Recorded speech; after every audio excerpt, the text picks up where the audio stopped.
right, we are live here. Chicago Jazz Magazine, ChicagoJazz.com, Chicago Music Revealed. I am Mike Jeffers, the founder of Chicago Jazz Magazine and also the director of programming at the Epiphany Center for the Arts, soon to be opening up. We were supposed to open April 30th, but we all know what happened with that situation. So we're on hold a little bit, but we will be back. We will be in action. Hopefully everybody is doing great. Very excited on the show today. I've got Lydia Liebman. We're going to bring her on in a second. She is a national and international music promoter, and we're going to talk all about that, but also we're going to get her take on what's happening with this COVID-19 situation, what's happening in the music industry throughout the entire country, which is really, you know, as we all know, a horrible situation for everybody. So with that being said, I'm going to bring on Lydia. Give me 1 second to bring her up here. And Lydia, are you there? I'm here. Yes. Thanks, Mike. No, excellent. I'm so glad that you could jump on the show. We were actually going to do a Skype interview, and then my Skype system, for some reason with this system, didn't jive this morning. And I'm like, you know what? The old-fashioned phone is sometimes okay to work with sometimes. So here we go. Here we are. So how are you? I'm okay. How are you? It is quite a situation here in the music industry, isn't it? Yeah, we're definitely dealing with some uncharted terrain, that's for sure. So Yeah. let me ask you this, because I want to talk all about your background, because it's fascinating, and you've done a lot of different things, including radio, and you do a current radio show in addition to all the PR stuff that you do.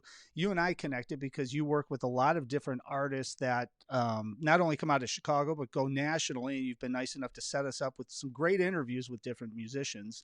And it's always fun to plug them when they're coming through town or when they have new releases. So I want to talk about that, but specifically, what's happening with musicians nationally and internationally amid all of this situation here? Because we all know that all the clubs, all the venues, everything like that is on pause right now. So obviously all the tours are on pause, and then all the festivals, we're moving into a hot, festival season. This couldn't have happened at a worse time. What's happening with some of your clients, and what are you hearing? Yeah, so it's been tricky. Obviously everything's been canceled. Everything's been canceled up through. I mean, now we're looking at cancellations going into the fall, which is really, honestly, a little bit scary. We just had some stuff get rolled that was supposed to hit in August, and it's we're kind of all taking it day by day and just trying to see what happens. I will say that, for the tours and the concerts that got canceled, we are just acting as though, they're being postponed. So we're kind of going forward on our campaigns as planned, and then we're going to pick them up again whenever those tours get rescheduled for. As far as new music goes and releases, most of my clients did keep their current schedule. So there is a lot of new music that is still going to hit between now and, while this pandemic plays out. So we've kind of been keeping the course as far as that goes. But it's been really difficult. I mean, we've had to recalibrate everyone's campaign. We've had to completely, restart and reset. And it's been a lot of work. One of the things that a lot of my clients are doing is, pivoting to live streaming and trying to find a way to monetize that. And that has been a challenge, but it's also been rewarding to see the innovations that a lot of musicians have come up with. And it's, it's all in all a very difficult situation, but I've been really encouraged to see how we're all just finding new ways to deal with it and, hopefully come out on this okay on the other end. That's the one thing that, I mean, obviously, I've been doing the podcast, the Chicago Jazz Audio Experience. That's where you've gotten me some great guests to come on, some of your clients, which has been awesome. And thank you guys. You guys are great. I love, Chicago Jazz Magazine. Truly, I mean, you guys are always doing really high quality work. So thank you for for helping us out. No, absolutely. Well, and I mean, we've all got to stick together here. We're a big community, and that's one of the reasons why I started this show, is so that, as a community, whether it's local or national, because, my whole thing is I changed the name of the show to Chicago Music Revealed. So we're not only revealing Chicago musicians to the world, but also national and international musicians being revealed to the Chicago audience. But the thing that I'm finding, and the reason why I started this show, it was out of necessity, right? So, I mean, I didn't have time to sit around and figure all of the technology things out because there's so many things going on. I'm finding that's the same thing that's happening with the musicians. When you brought up the live streaming, that's exactly what's happening. All of a sudden, instead of going to a club, they have time to figure out and take advantage of the technology. Obviously, it's not ideal, but they're still able to engage. And if they're doing it at a consistent level, aren't you? I mean, this has to fascinate you too, because the entire industry potentially could be totally changing in a very good way, where you're going to be able to reach a larger audience and get music out there even in a different way than the normal way that we've been doing it, even up until a month ago. Yeah, I mean, it's certainly exciting in a way. I mean, I will say that I think that things were kind of going this way anyway before all Mm-hmm. this happened, and it kind of took this seismic shift for it to become the way, but it had been gravitating this way for some time, and it has always been kind of a challenge on how to adapt with that. And something about jazz in particular is that, you know, jazz folks can be a little resistant to present company included. Uh, so, it's always been a slow start to kind of go with these times as they change. But I do feel though now we have no choice, and we are forced to deal with this reality. And it is exciting in ways to see, how this will grow and what this will mean. I mean, I've been inside of my apartment for a month now, and it's been fine, but I do miss going out to concerts and experiencing that live. And that is something that, is hard to replicate on a screen. But, we do our best. They've been doing a great job. A lot of musicians I've seen have really done a wonderful job so far in that way. They have. And I mean, and I always say, I mean, there's no replacement, obviously, for seeing something live in a club, Right. getting the energy from everyone in the audience and all that, and also experience the live acoustic music coming at you. So you can't replicate that. But I think taking it to another level and also getting into your promotional side of it, I think this is actually forcing musicians to do things like you said that maybe aren't completely all in on the change. It's a necessity now, where all of a sudden now they have to figure out how they can come up with something and create some music. But what I've noticed is that, how many people scroll through Instagram, scroll through Facebook, they see a live concert, they're going to stop. So how many musicians are potentially going to start reaching other people that they never could have reached before, just because they have to do this on a somewhat regular basis, which also probably helps your job a little bit, because now you're able to reach out and probably find different ways to distribute and promote their music digitally as well. Yeah, it certainly is a good point. And, again, before this all became the way that was forced on us, there have been some artists that have done a really great job at doing this from the beginning. I mean, a couple of years ago, I started working with the Baylor Project, Marcus and Jean Baylor, and they stream all their shows live. Marcus sets up behind the drums, and audiences really got to experience their shows even if they weren't there. And the response that they got from that over the years was just so great. I mean, great enough that when they released their album independently, it got nominated for 2 Grammys.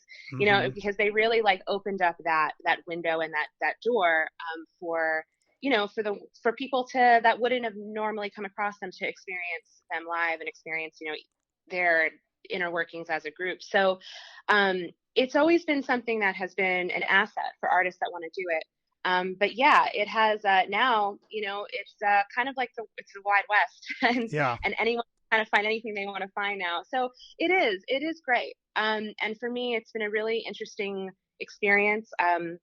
Pitching to the press about live streaming events. I have been saying this for a couple days, but when this all started about a month ago, I immediately sent a note out to my press list, and you probably received it, where it said, this is the way of the world now, and I really need your help to kind of legitimize these live streaming events and treat them like concerts, and let's at least try to get our artists some press if they can't be touring and making money on the road.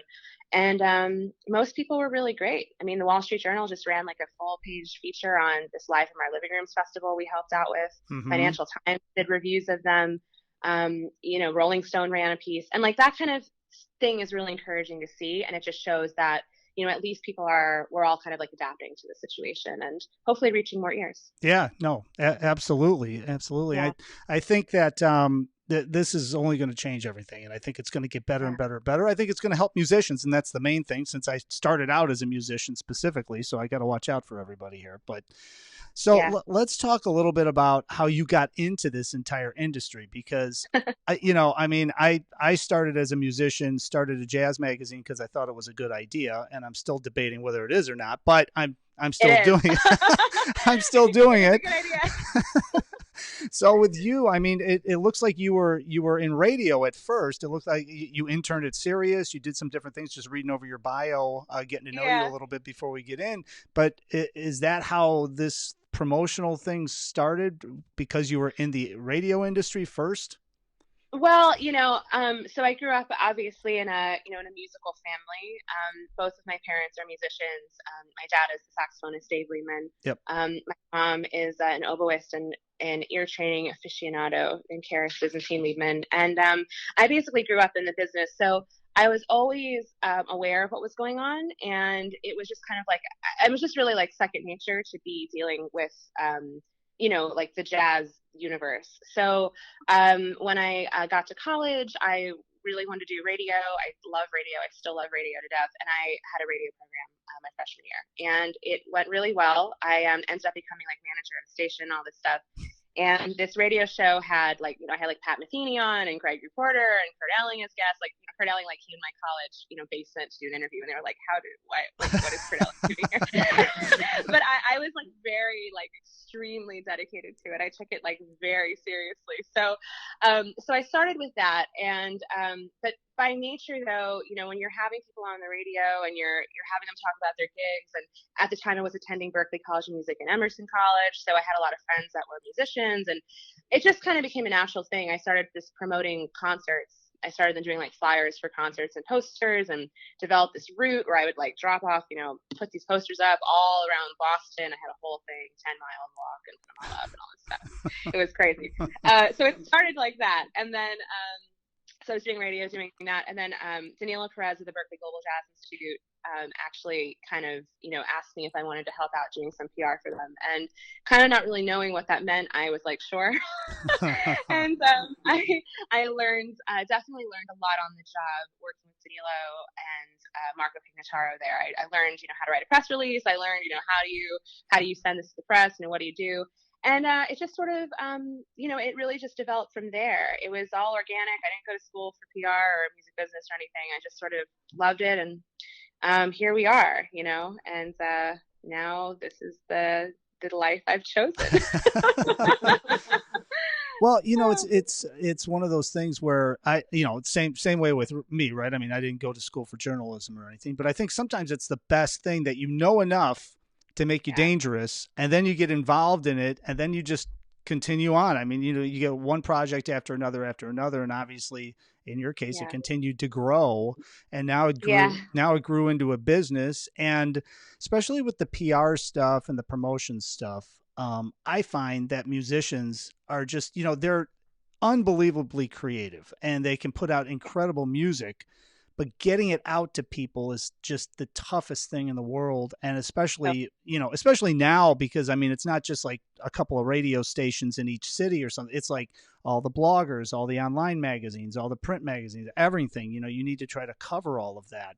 So how did you develop like your concept behind it? Because I mean, I talk to a lot of different PR and promotion people, and some people do this, do that, do this. Seems like to me, you've got a great system down where you're able to connect, but you're also developing personal relationships like with people like myself, where then we're going to cover your artist because we're in communication, and that follow-up aspect of it too is tough. So how did you put you must have some sort of a system that you develop that works, and then maybe you deviate from that.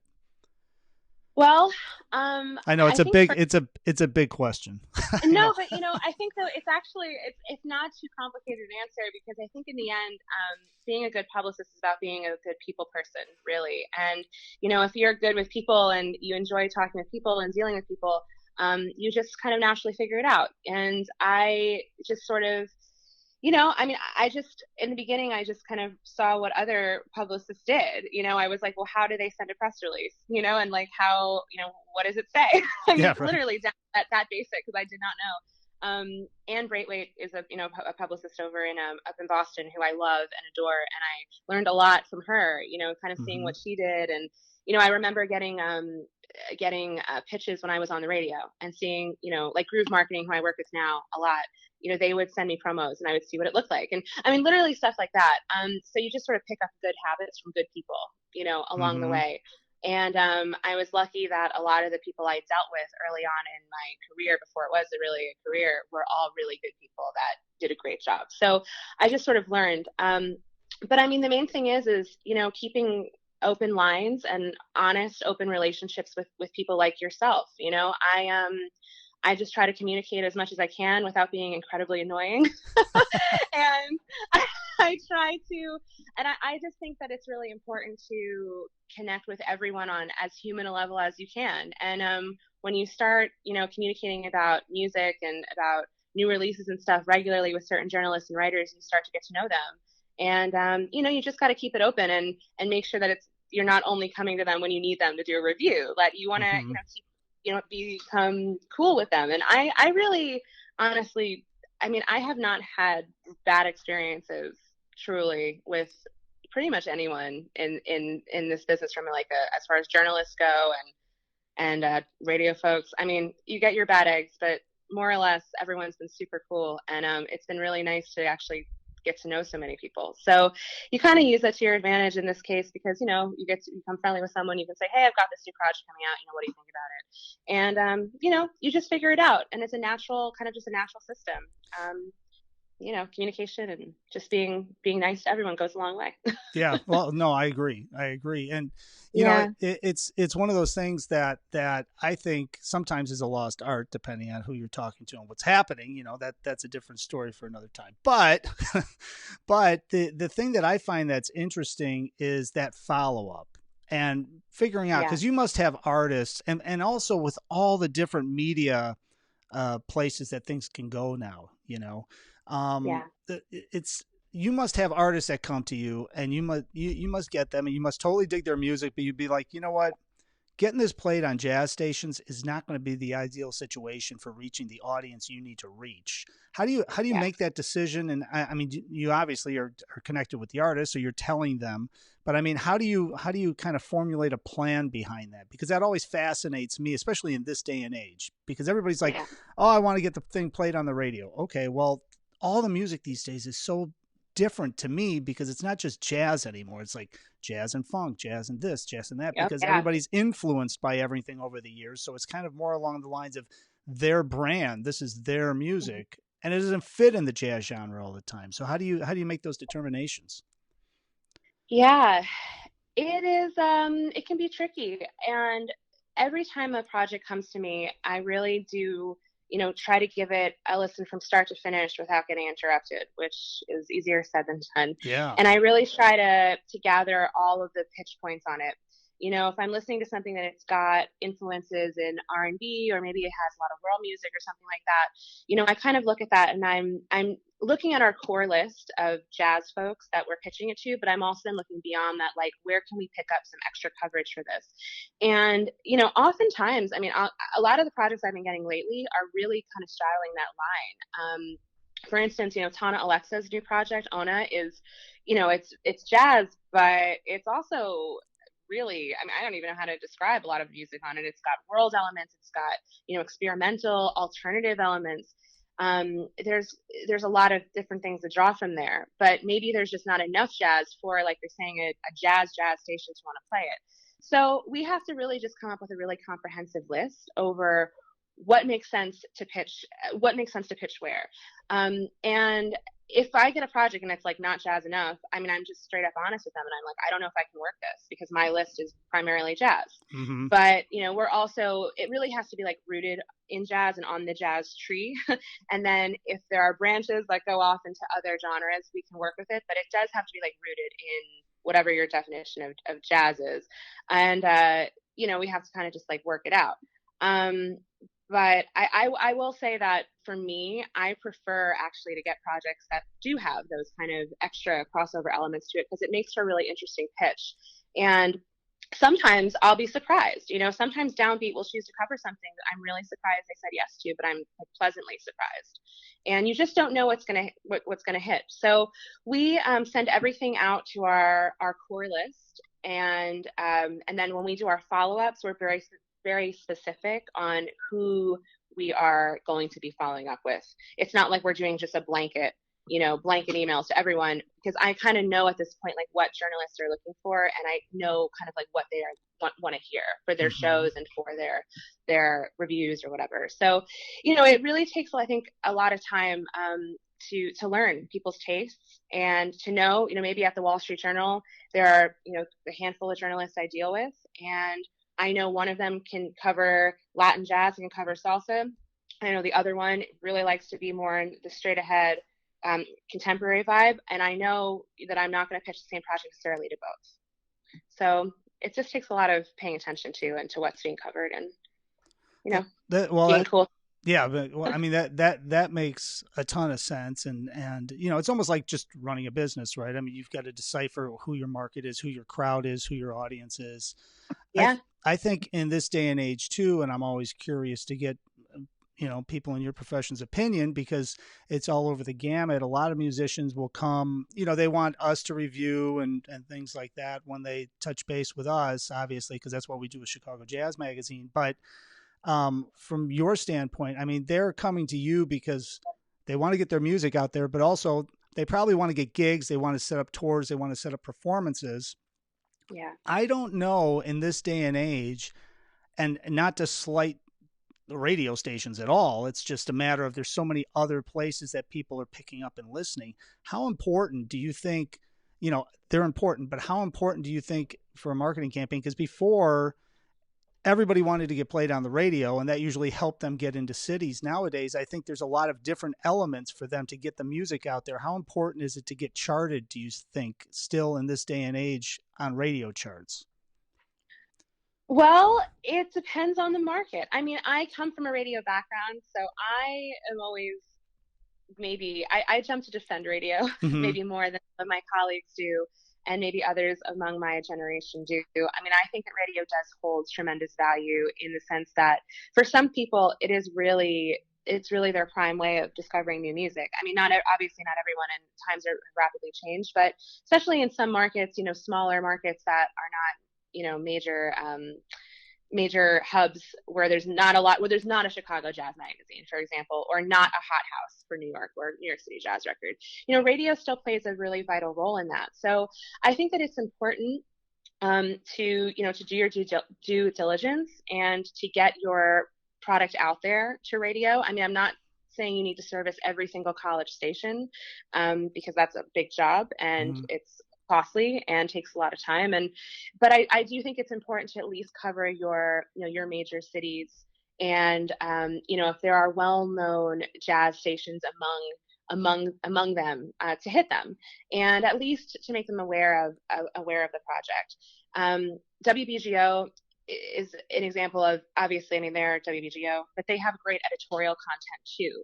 So there's kind of two ways to look at radio. You can look at it just as like what's appearing on the airwaves and what are people hearing in their cars, but there's also like that editorial component too, where if you can get the station to do a piece online about you, or WRTI does like album of the week, these types of things all kind of work together. And as a publicist, it looks good for me to be able to go maybe back to an outlet in Philly and say, hey, WRTI has been playing this, and also they picked it as album of the week, so maybe you could do some coverage on this gig.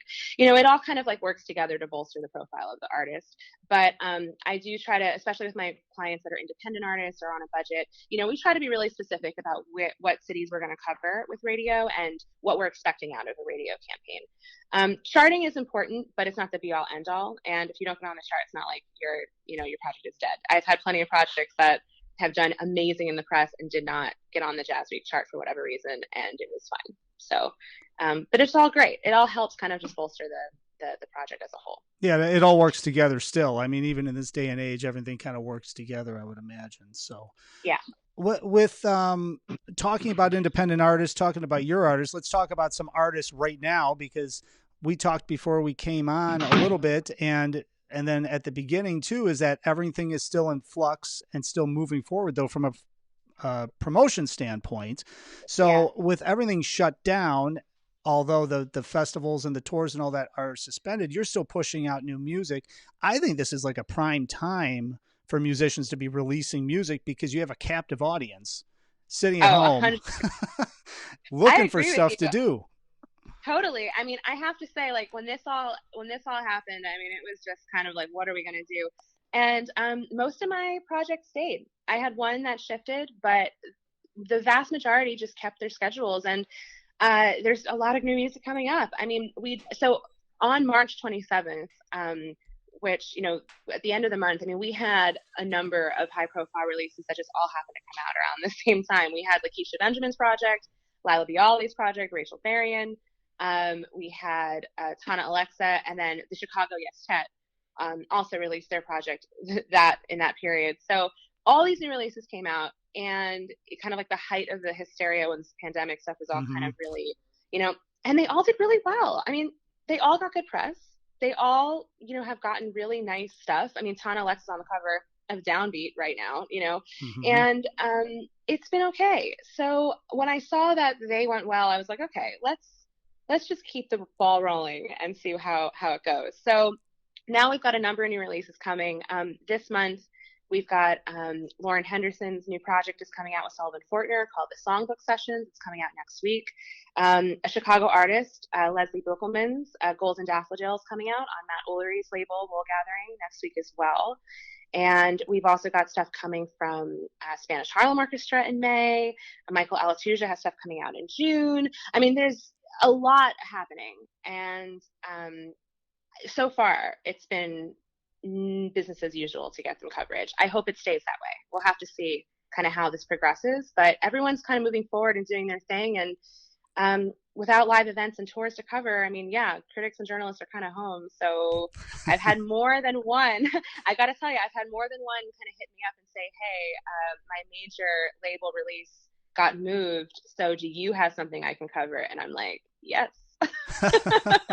I got plenty. Well, So it's like you have a captive audience. I think that the clubs and the venues are just getting killed right now, obviously, and all oh this yeah. and all this. And I know you know a lot of people. I know a lot of people in the industry, not just musicians, but also the staff. They're all furloughed. Everybody's just, it's not a good situation. But Oh no, it's terrible. yeah, But but with yeah. with the music coming out, I mean, at least there's a captive audience, and it seems to me like, like you said, they're getting a lot of press, they're getting a lot of promotion behind it, because you've got a captive audience. People want to read stuff. People are looking for something to watch other than the news right now, 24/7. And why not chill out and listen to some music? For sure. Yeah. I mean, that's kind of the mentality. I mean, and obviously in reality, it's not necessarily that smooth because there's a lot going on. And I mean, I represented Wallace Roney, right? And, he passed away, as we know, Yep. a couple weeks ago. And that was, I mean, it was terrible. Like that completely threw, it threw things into a major tailspin because suddenly, when you're representing someone, I mean, you don't really factor in the possibility of having to like handle their passing, Mm-hmm. and especially somebody like Wallace, who is such a force, and when he had passed from this pandemic, I mean, oh my goodness, it was insane, because suddenly, it's like here we are, like we're dealing with all this stuff with our new releases, but now we also have to like address this like very sensitive and like tragic situation. I mean, Wallace, I love Wallace, I was devastated that he passed, but then it's also like, oh my god, now I have to still be a professional and deal with this. And that was definitely, difficult, and that is probably not going to be the last one that passes from this. And we have to all kind of adapt to that. And we've got to just be, ear to the ground, be aware of what's going on, and, find our way to deal with this kind of as professionals, in this new environment that we're in. Yeah, you know. you brought up a great point, because I got your email about Wallace, and you were nice enough to set up an interview with him. I think with me, maybe 4 months, five Yeah, you months guys were ago. great, Wallace. Yeah, you guys did a lot of coverage for him, which was Oh, awesome. and he was such a nice guy, and such, I mean, bigger Yeah, than life player, and the stories and the background. I couldn't believe when I saw that. But I think you're right. I think there's going to be, unfortunately, more of those announcements, just because of the nature of what's happening right now. And I think yeah, staying together as a community and having people like you, being able to connect people like that, and the way that we found out was way better than if we would have found out on the nightly news or on Facebook or something else. So I for sure. appreciate you sending things out like that, because that really helped. But I mean, everybody, as I always tell everyone in this on this show, I mean, we're going to get through this, but social distancing, staying safe, staying healthy, staying out of the clubs, staying out of the venues right now is a good thing, so that we can get back on track sooner rather than later. And I'm sure you're telling your clients the same thing. Yeah, absolutely. We just have to, be strong as a community. And now, is really not the time, for like pettiness or people to get, weird or bitter that they're not getting certain coverage. And it's all a terrible situation for everyone. Like, we're all in the same boat, we're just all dealing with it in different facets. So we've all got to really come together as a community and just figure out how we can all like lift each other up and get through this. I mentioned it earlier, but I was so happy to see the response for the Live from Our Living Rooms festival, which was organized by Tana Alexa, Owen Broder, and Seren Tip, that just finished up last week. I mean, they pulled in over $50,000 for relief funds, for musicians that are affected by the crisis. It's unbelievable. And it is. And I mean, the people that got on board for it, like Bill Frisell and Chick Corea, and all these folks that really, don't have to do this, but they did. That was great to see.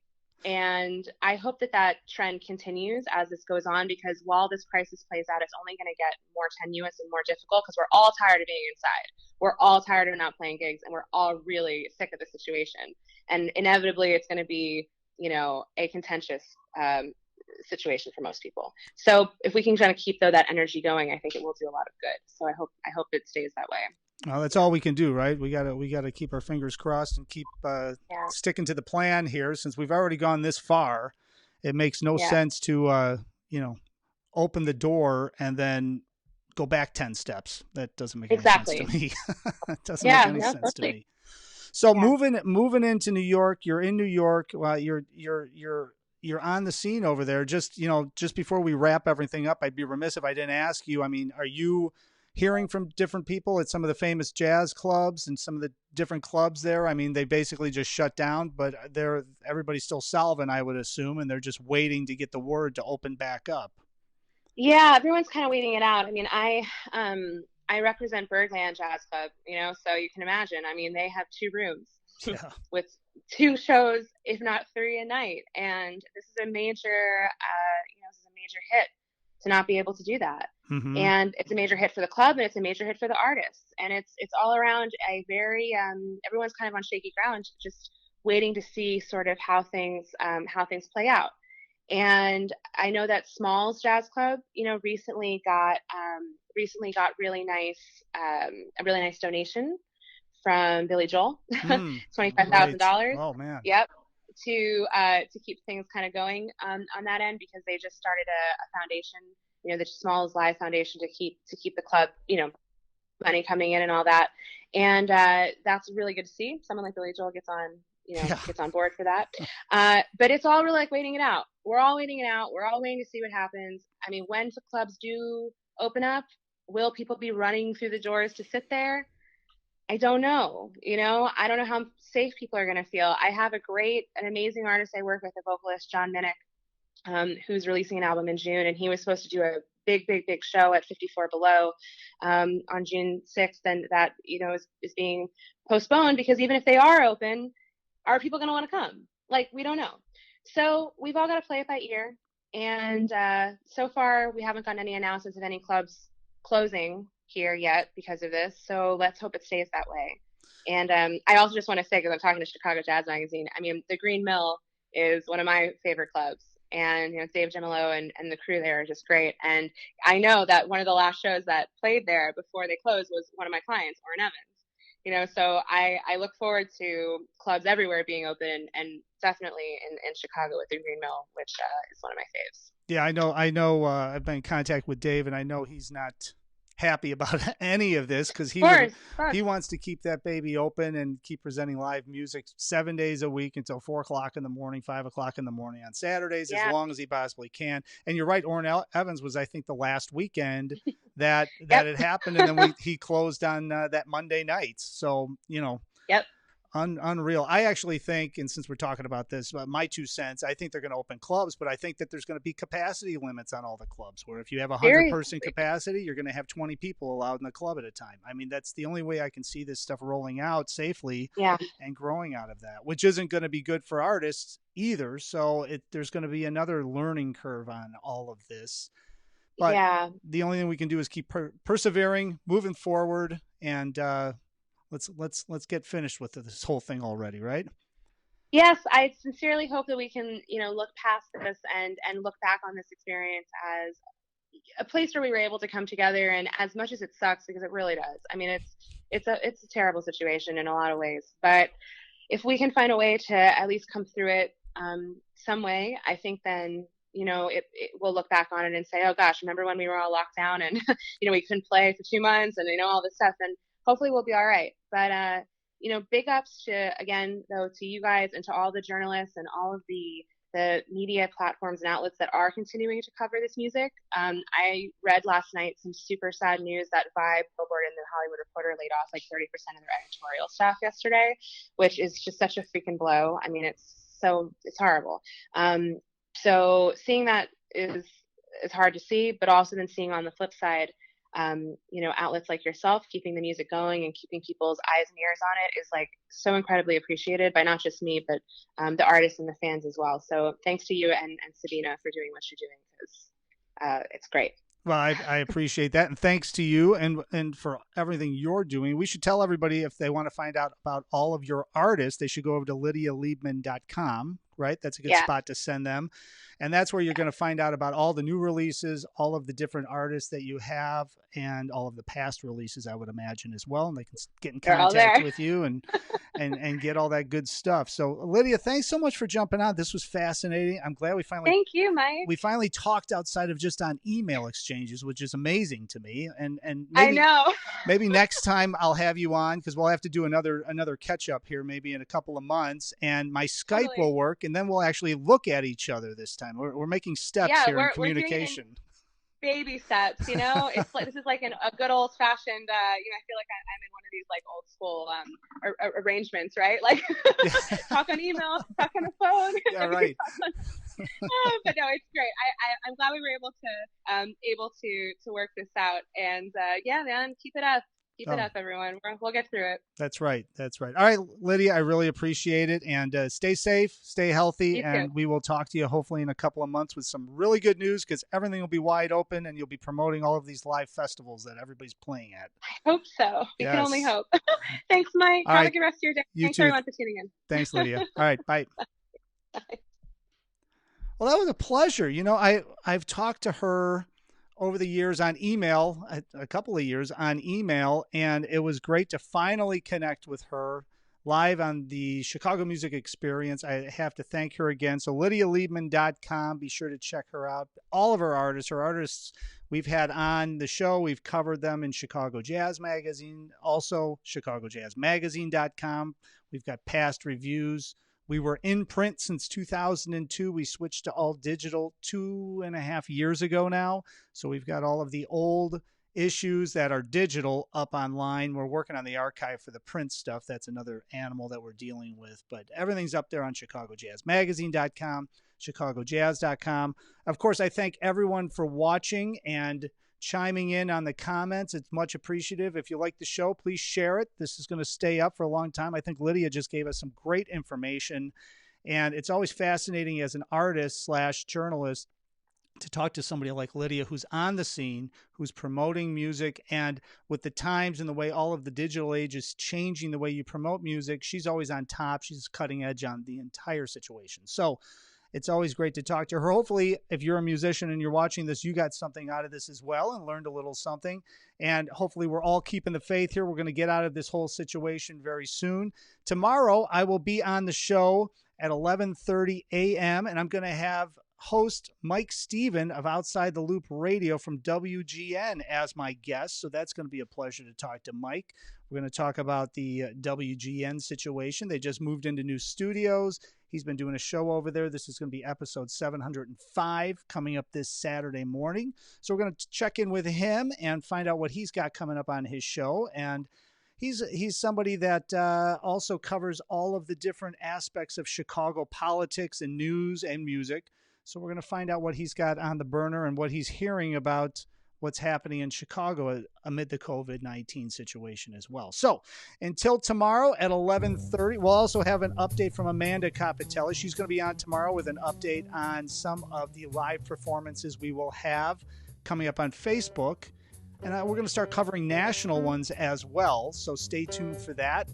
Again, I always tell everyone, hopefully I will see you in person somewhere out on the scene soon. But if not, which I know I won't, I will see you, though, tomorrow morning at 11:30 for Chicago Music Revealed. Thanks for watching.